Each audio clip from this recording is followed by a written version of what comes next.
Personne ne frappait à la porte de Clara depuis des mois. Elle vivait recluse dans cet immeuble sombre, au dernier étage, avec sa fille de 5 ans, Mia. Depuis qu'elle avait fui une relation violente, elle évitait tout contact avec l'extérieur. Chaque jour était un combat. Trouver de quoi nourrir Mia, éviter les appels des huissiers, et surtout, ne pas perdre espoir. Ce soir-là, alors qu'elle pensait entendre le vent contre la fenêtre, un coup retentit sur sa porte. 3 coups nets. Déterminée. Elle hésita, puis elle ouvrit. Devant elle se tenait un homme en costume.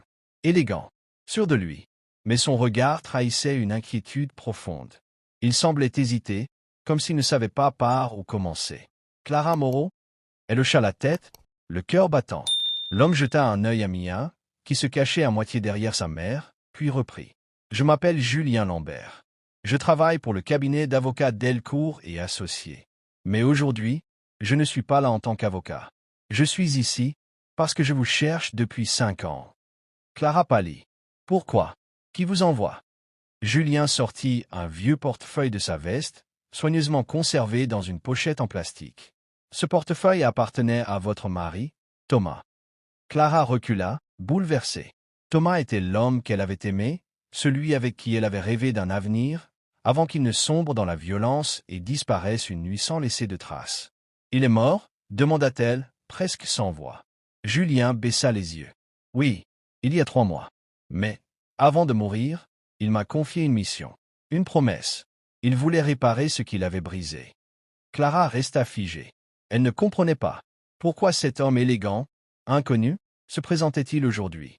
Pourquoi maintenant? Julien inspira profondément. Thomas a découvert, peu de temps avant sa mort, qu'il souffrait d'une tumeur en phase terminale. Il a alors vendu tout ce qu'il possédait. Et il m'a demandé de retrouver sa femme et sa fille. Pour leur remettre ceci. Il tendit une enveloppe épaisse à Clara. Elle l'ouvrit, tremblante. À l'intérieur, un chèque. Immense. 250 000 €. Il voulait que vous ayez une nouvelle vie. Que vous puissiez offrir à Mia ce qu'il n'a jamais su offrir. Il disait que ce n'était pas une rédemption, mais un début. Clara fondit en larmes. Tout ce qu'elle avait porté en silence pendant 5 ans éclata, en sanglots.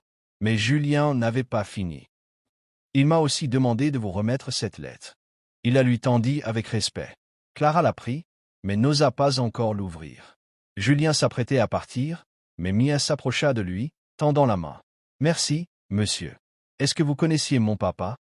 Julien s'agenouilla. « Oui, et malgré toutes ses erreurs, il vous aimait. Très fort. » Clara le regarda longuement. Puis quelque chose changea dans son regard. « Pourquoi avez-vous accepté de faire tout cela ?»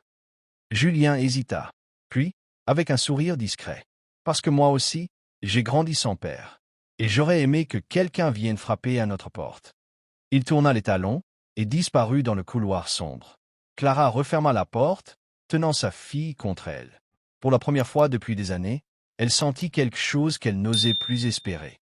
L'espoir. Et une promesse silencieuse. Elle allait se relever. Pour elle. Pour Mia. Et même, peut-être, pour cet homme qui, un jour, frappa à sa porte pour lui rendre une seconde chance. Clara resta là, debout dans l'entrée, le dos contre la porte qu'elle venait de refermer.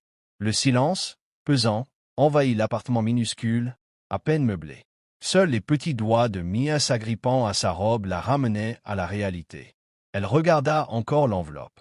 Le chèque, la lettre, tout semblait irréel.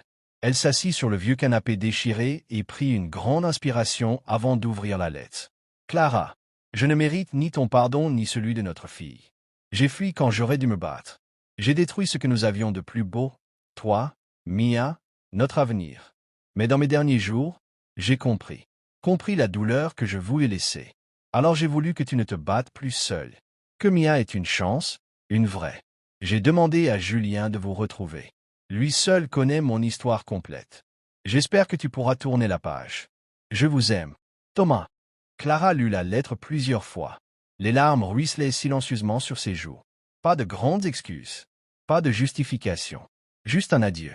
Et un dernier geste d'amour. Clara et Thomas étaient jeunes, fous amoureux, inséparables. Ils avaient tout quitté pour vivre leurs rêves, ouvrir un café solidaire dans une petite ville du Sud. Mais la réalité les avait rattrapés. Les dettes, les pressions. Thomas avait changé. devenant irritable, parfois violent, jusqu'au jour où il avait levé la main sur elle devant Mia, alors bébé. C'était la dernière fois. Clara était partie. Une valise, une poussette, et plus jamais de nouvelles. Clara n'avait pas dormi. Elle observait Mia qui jouait avec une vieille peluche, insouciante. Elle savait que ce chèque pouvait changer leur vie. Mais elle avait aussi peur. Peur de l'espoir. Peur que tout ça soit trop beau. Mais quand elle regardait sa fille, elle se rappelait pourquoi elle se battait. Clara se rendit dans une petite banque, tenant l'enveloppe fermement.